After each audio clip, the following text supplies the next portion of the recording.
Karena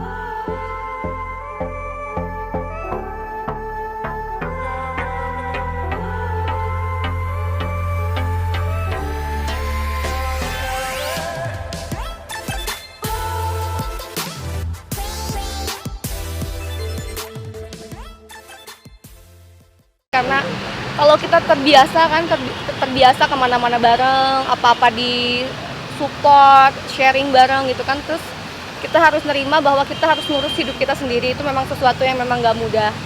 Mungkin buat orang-orang ya tinggal cari asisten, cari pembantu dan segala macam, tapi tidak sampai segitu aja, karena gimana caranya kita untuk nata hati kita aja dulu, itu ngebenerin itu dulu aja, itu butuh proses banget. Balik lagi ke kepercayaan, balik lagi ke niat sih, sebenarnya niat aku pengen hidup lebih baik kan. Kalau aku tambah hancur, aku sempet juga di dalam masa-masa down, masa-masa gak tentu arah. Bahkan aku sempat bilang aku sampai pengen mengundurkan diri dari dunia entertain, saking terpuruknya pada saat itu gitu kan. Tapi ya itu tadi, aku balik lagi ke niat aku awal, aku pengen minta cerai karena aku pengen hidup lebih baik. Tapi udah move on belum sih sampai saat ini? Kalau dibilang move on, dari mulai perceraian kemarin tuh masuk sidangnya kan Desember ya. Desember, Januari, Februari, Maret, April, Mei, itu udah hampir 6 bulan lebih aku menjalani masa sidang cerai, dan ternyata sealot itu. Dan jujur itu kemarin waktu Februari tuh sempat ada itikat dia, dimana mantan suami aku ingin balik lagi, ingin rujuk lagi sama aku. Dia minta sama orang tua aku di bulan Februari. Tapi setelah aku kasih kesempatan, sampai akhirnya bulan Mei keluar akte cerai, dia tidak menunjukkan apa yang dia janjikan kepada orang tua saya. Itu sih. Walaupun jujur untuk menerima dia kembali tuh butuh keyakinan yang lebih lagi dari sebelumnya aku minta talak gitu kan.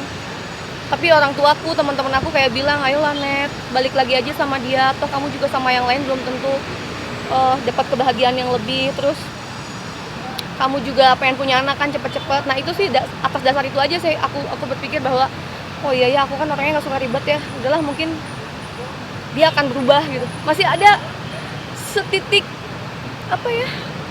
kesempatan, harapan dari aku loh untuk dia gitu, tapi ternyata dia tidak memanfaatkan itu dengan baik.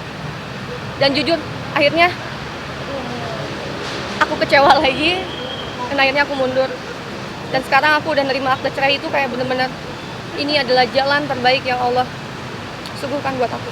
Oke, Kak Janet, katanya udah ada sosok laki-laki yang mendampingi Kak Janet. Gimana nih? Wah,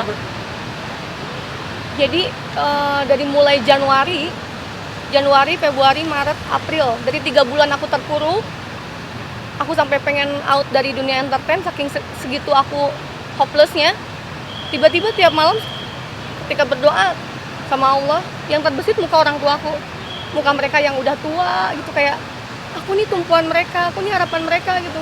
Kalau aku hancur, aku nggak kerja, siapa lagi gitu. Jadi dari situ tuh aku muncul, wah nggak bisa kayak gini nih, aku bener-bener harus bangkit, aku harus benerin lagi. Sedangkan aku jujur aja, aku nggak cerita sama temen aku, sahabat aku, apalagi keluarga ya tentang kesedihan. Jadi bener-bener aku nge-keep sendiri nih, off air kemana-mana, aku nge-keep perasaan itu sendiri. Nah tapi pada akhirnya di Januari kemarin tuh ketika aku bangkit mulai, orang tua aku bilang, Neng, Mama tahu kok walaupun kamu seperti tidak ada masalah, kayak berbahagia, tapi hati kamu butuh seseorang, kamu butuh support, kamu butuh pendamping gitu loh. Ayolah buka hati untuk orang lain. Sampai akhirnya aku memberi kesempatan itu untuk siapapun. Aku juga sempat ceritakan, itu adalah salah satu upaya aku untuk bisa mendapatkan hidup yang lebih baik. Dan akhirnya ya dari Januari, Februari, Maret, Februari itu aku masih bimbang tuh, karena mantan suami ingin balik lagi kan. Masih bimbang, masih pengen cari yang terbaik. Aku istiqoroh terus dari mulai Maret, April, Mei, sampai akhirnya keluar itu surat akte cerainya. Dan ternyata ini jawabannya, aku harus mundur dari dia dan aku coba untuk melangkah dengan yang baru. Tapi udah ada yang baru berarti nih? Yang baru itu? Doain ya teman-teman. Mungkin umur aku juga udah banyak ya, alhamdulillah. aku pengen cepat-cepat punya anak gitu kan, ngerasain jadi ibu tuh kayak gimana, jadi istri yang baik. Aku nggak tahu ya niatnya setiap cowok yang dekat sama aku tegasin ke mereka, aku nggak mau main-main lagi, aku nggak mau pacaran, tapi aku bener-bener nyari sosok calon suami gitu loh, pendamping. Jadi mereka udah aku aware kayak gitu, bahwa aku sekarang bukan cari pacar lagi, aku cari calon pendamping. Jadi kalau pengen yang main-main mah udah nggak masuk hitungan lah gitu. Tapi Udah masih ada yang hubungan baik nggak sih, Kak, mengungkapkan sama perasaan dia? hati yang oke aku mau ngelamar kamu, aku mau nikahin kamu. Udah ada kah? Jujur ini perasaan aku lagi campur aduk banget ya. Satu, aku baru dapat akte cerai yang aku pikir itu akan selesai ya, tidak akan ada permasalahan lagi. Aku nggak nuntut sedikit pun loh kepada mantan suami, walaupun aku nggak dapat apapun, aku nggak nuntut itu sama sekali. Tapi ternyata aku dapat kasus baru. Dia menuntut aku untuk gonogini di tanggal 28 ini. Ketika aku lagi mencoba move on, ketika aku belajar ikhlas, tiba-tiba ada kasus baru yang dia kasih ke aku gitu kan, kayak ini campur aduk nih perasaan aku. Tapi untungnya ada seseorang, sosok ini yang nguatin aku, support aku, jangan takut kehilangan materi yang ini hanya Allah titipkan sama kita. Ya sosok dia ini yang bisa sekarang bikin aku kuat. Bersyukur juga sama Allah, siapapun dia ya. Ternyata Allah ngasih kekuatan itu benar-benar dari orang gitu ya. Maksudnya kan kalau dari Allah bisa lewat siapapun, dan Allah ngehadirin dia untuk mencoba nguatin aku dalam keadaan seperti ini. Siapa sih kak? Boleh Hubungan baik disebutin? nggak sih, Kak, sama mantan? Boleh dong disebutin kak? Atau inisial deh, inisial. Siapa orangnya? Dari kalangan artis juga kah? Atau Bukan. pengusaha? Atau Yang pasti bukan dari kalangan entertain sih. Karena aku kenal sama dia juga karena sesuatu yang baik. Aku ingin berusaha move on dari semua kegelisahan hidup aku. Terus tiba-tiba aku pengen mundur pada saat itu dari dunia entertain, dan aku harus ngelirik dunia baru gitu kan, dunia bisnis baru gitu. Akhirnya aku kenal sama dia dari situ. Ternyata dia punya niat yang baik gitu. Soal, Ya. soal Orang harta gonok pengusaha. ini sempet tanya nggak sih, Kak, sama mantan? Maksudnya ini kenapa tiba-tiba bisa ada harta gonok ini atau gimana gitu? Sempet dengar? Sumpah aku nggak ngerti, nggak paham gitu loh. Karena sama sekali aku nggak nuntut apapun dari dia. Intinya gitu, aku udah ikhlas aja. Aku harus bercerai, aku harus menyandang status baru. Begitupun aku harus siap sendiri. Itu aja menurut aku udah sesuatu yang worth it banget, yang aku pertaruhkan gitu dalam hidup aku gitu. Aku udah ikhlas gitu. Tapi nggak nyangka aja dia bisa nuntut itu ke aku. Apa aja yang dituntut? Iya, aku juga kaget dapat laporan yang dia malah masukin sendiri. Sampai yang bikin mencengangkan adalah rumah orang tua aku sendiri. Itu sih parah, maksudnya itu kayak wow gitu. Total berapa nilai yang dituntut? Aku masih belum tahu karena jujur aku sendiri kan nggak terbesit itu sama sekali gitu, nggak nyangka aja. Memang rumah orang tua itu dibeli bersama atau? Enggak, itu uang pribadi aku yang aku memang kasih ke orang tua gitu. Tapi dia bilangnya karena itu beli pada saat kita menikah, jadi masuknya gimana gini. Jadi aku aneh.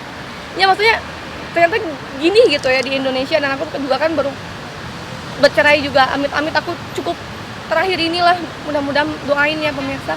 Aku nggak mau lagi lah ngadepin yang kayak gini-gini, kayak buang-buang waktu dan produktivitas aku banget gitu. orang tua udah tahu kak tentang harta gonok ini yang akhirnya rumah juga jadi Rumah orang tua aku belum tahu, karena yang aku tahu tuh semua yang aku beli gitu, kayak rumah yang sekarang masih ada cicilan juga nih sama salah satu bank gitu, dia masukin semua, kayak mobil yang aku beli kayak gitu-gitu semua dia masukin, dia list sendiri. Jadi ya antara campur aduk ini perasaan aku. Untungnya ada seseorang inilah yang nguatin, kalau enggak udah deh aku mungkin udah kayak ngerasa jadi orang yang suwe banget gitu kalau nggak didukung sama dia. boleh dong kak. Aku takut aja yang ngambil pelajaran dari teman-teman nih, udah dikenalin ke media, udah deket segala macem, tapi tiba-tiba nggak jadi gitu kan, itu jadi sesuatu yang nanti takut menyakitkan aku lagi gitu ya. Jadi bukannya aku belum yakin sama dia, tapi nanti ketikanya udah deket-deket sama hari baik, udah ngomongin hari baik ya. Tapi pembicaraan itu untuk ke jenjang pernikahan udah ada belum sih? Sama yang sekarang? Insya Allah. Kenal di mana sih, Kak? Lama-lama juga berarti ini ya? Ini salah satu upaya aku juga sih. Aku nggak mau pacaran lama-lama lah, takut terjadi hal-hal yang tidak diinginkan ya. Jadi mendingan niat ibadah aja. Artinya dengan status kamu dia nggak keberatan. Mungkin dia juga ngelihat sosok aku, terus juga aku juga harus kenal dengan keluarganya juga kan. Terus dia juga harus, pokoknya dia harus nerima aku apa adanya, dan aku pun belajar tentang dia. Aku harus nerima semua masa lalunya dia. Ya udahlah, manusia tuh nggak ada yang sempurna gitu. Jadi aku ngerasa kayak aku aja nggak sempurna kok gitu. Trauma ya, kalau dekat begini terus itu orang yang baru. Sebenarnya kan aku udah diceraiinnya itu di bulan September 2019. September, Oktober, November, Desember, Januari, Februari, Maret, April, Mei, Juni, Juli, udah hampir 1 tahun ya. Udah hampir 1 tahun kurang sebulan. Ya itu tadi, karena niat aku pengen berumah tangga, pengen punya anak. Lillahi ta'ala, biarkan Allah yang nyariin jodoh yang terbaik buat aku. Sekarang nggak jadi jaminan ya, deket lama, kenal lama juga nggak jadi jaminan dia yang terbaik buat kita gitu. Jadi kayak, ya mungkin sekarang juga yang lagi rame kan Dinda Hao sama suaminya gitu kan, mereka kenalnya begitu singkat tapi dengan keyakinan minta sama Allah. Padahal masing-masing masih pada belum tahu nih ya gimana mungkin backgroundnya, sifat aslinya dan segala macam, tapi mereka niatnya ibadah gitu. Itu juga mungkin salah satu yang memotivasi aku. Ya buat apa, sama aja nih menurut pengalaman aku ya. Kita yang kenal lama aja tidak bisa menjamin bahwa dia akan jadi yang terbaik untuk kita. Itu aja. Dengan banyak yang taruh dalam kamu sendiri ada niatan nggak untuk pasangan taruh? Kalau aku kan di dunia entertain seperti ini pasti akan banyak sosialisasi dengan orang, apalagi aku ingin belajar tentang dunia baru, bisnis gitu. Dan orang ini banyak ngasih hal yang positif buat aku. Jujur, ini dia merubah mindset aku banget. Bahwa perempuan itu nggak selamanya harus jadi seseorang yang mengharap pemberian. Seseorang yang jadi wanita itu harus kuat dan cerdas. Kalau cerdas, kita dalam keterpurukan apapun kita cerdas. Wah, kita nggak boleh ngebiarin waktu bagus kita untuk kita sia-siain. Jadi dia mengubah mindset aku sebagai wanita yang cerdas, bukan wanita yang pintar ya. Kalau pintar tuh tipis banget dengan licik gitu. Tapi kalau cerdas, dia pasti akan cari cara bagaimana kita memanfaatkan waktu, dan juga bagaimana kita menghadapi masalah nih kayak gini nih. Aku lagi tersandung kasus baru misalnya yang tuntutan dari mantan suami, tapi aku harus belajar tetap kuat, fokus, dan nggak pernah takut kehilangan apapun lah, intinya kayak gitu. Kak, sama mantan yang ada hal begini, jadi ini dong, maksudnya setelah kita udah ada komunikasi lagi atau gimana Kak? Sebenarnya komunikasi tuh masih ada. Aku nggak ngeblok apapun ya, tapi aku mohon banget gitu kan, saling menghargai aja. Kita sudah punya kehidupan yang masing-masing. Aku udah ikhlas banget gitu dengan segala kekecewaan kemarin gitu. Jadi aku pengen minta banget sama dia gitu supaya kita saling menghormati lah, mendoakan kebahagiaan masing-masing. Ketika dia menuntut sesuatu itu, dia bilang kan memang ini udah peraturan negara kayak gitu katanya. Ya aku shock aja sih. Kalau mungkin dia tipe laki-laki yang baik, yang pernah sayang sama aku dulu, mungkin dia akan, kalaupun misalnya ini harus ya, harta dibagi 2 misalnya, ya kan, walaupun itu misalnya jatahnya aku nih. Kalau memang dia laki-laki yang hebat, yang punya hati nurani yang baik, ya mungkin dia mengikhlaskan semua itu mungkin ya. Tapi nggak tahu juga, mungkin ada motivasi lain. Tapi ya aku hargain aja. Dan ingat, sekali lagi, aku nggak pernah nuntut apapun dari dia.